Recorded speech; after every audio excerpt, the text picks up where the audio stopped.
मरने के बाद श्राद्ध क्यों किया जाता है? प्रणाम। मैं आशा करता हूं कि आप सभी स्वस्थ, शांत और मंगलमय होंगे। आज हम एक ऐसे विषय पर बात करने जा रहे हैं जिसे हर हिंदू परिवार जानता तो है, लेकिन सही अर्थ बहुत कम लोग समझते हैं। और वह विषय है, मरने के बाद श्राद्ध क्यों किया जाता है। बहुत से लोगों के मन में यह प्रश्न होता है कि जब शरीर नश्वर है, जब आत्मा अमर है, तो फिर मृत्यु के बाद श्राद्ध करने की आवश्यकता क्यों पड़ती है? क्या श्राद्ध केवल एक परंपरा है या इसके पीछे कोई गहरा आध्यात्मिक कारण है? आज इसी को शास्त्रों के आधार पर सरल शब्दों में समझते हैं।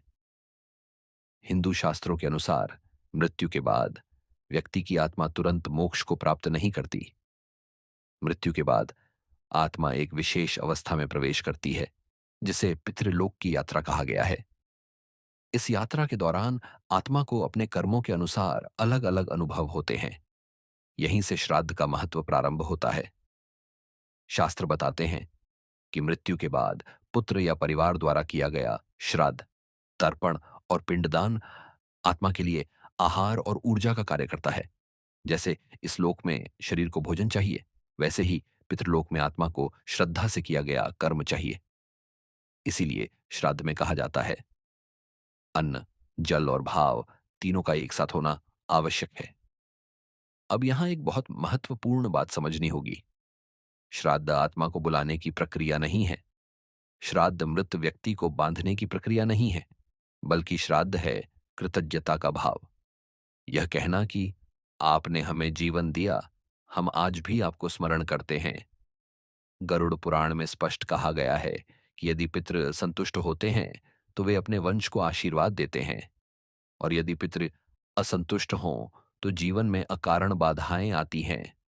इसी कारण शास्त्रों में कहा गया है, देवता प्रसन्न हो या न हो, लेकिन पितृ यदि अप्रसन्न हो तो जीवन असंतुलित हो जाता है। अब यह भी समझना आवश्यक है कि श्राद्ध केवल ब्राह्मण को भोजन कराने का नाम नहीं है। श्राद्ध का वास्तविक अर्थ है दान, सेवा और स्मरण। यदि कोई व्यक्ति गरीब को भोजन कराता है, पशु पक्षियों को अन्न देता है, या किसी भूखे को तृप्त करता है और मन में अपने पितरों का स्मरण करता है, तो वह भी पूर्ण श्राद्ध माना गया है। बहुत से लोग यह सोचते हैं कि हम आधुनिक हो गए हैं, अब इन परंपराओं की क्या आवश्यकता। लेकिन शास्त्र कहते हैं, जो व्यक्ति अपने पूर्वजों का सम्मान नहीं करता, वह जीवन में स्थिरता नहीं पा सकता, क्योंकि हमारा अस्तित्व उन्हीं से जुड़ा हुआ है। श्राद्ध हमें यह भी सिखाता है कि मृत्यु अंत नहीं है। मृत्यु केवल एक यात्रा का परिवर्तन है, और उस यात्रा में परिवार का कर्तव्य है आत्मा को शांति प्रदान करना। इसीलिए श्राद्ध किया जाता है, डर से नहीं, परंपरा के बोझ से नहीं, बल्कि कर्तव्य और प्रेम से। अंत में एक बात बहुत ध्यान से समझिए। यदि आपके मन में अपने माता पिता, दादा दादी या किसी भी पितृ के लिए सम्मान और कृतज्ञता है, तो आप सही मार्ग पर हैं।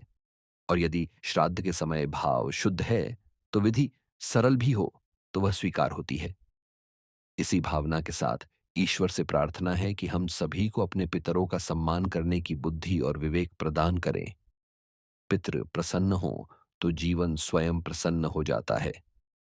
ओम शांति शांति शांति।